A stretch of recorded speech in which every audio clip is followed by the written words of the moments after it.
আব্দুর রাজ্জাক আবার কে? আব্দুর রাজ্জাক একজন আলেম মানুষ, কথা যদি হাদিসের সাথে মিল খায় মানবো, নইলে আব্দুর রাজ্জাক সাহেবের কথাকে ছুঁড়ে মারবো, এই গতিতে থাকতে হবে।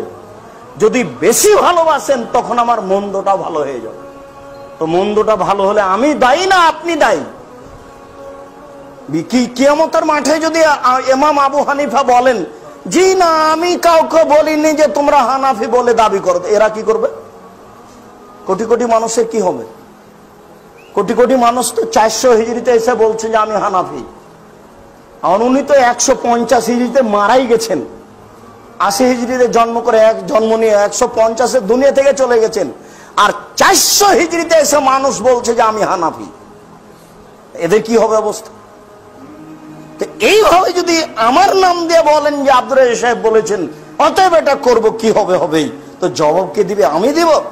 কোনোদিন কোন ব্যক্তির কাছে মাথা নত করিয়েন না, মাথা নত করেন শরীয়তের কাছে।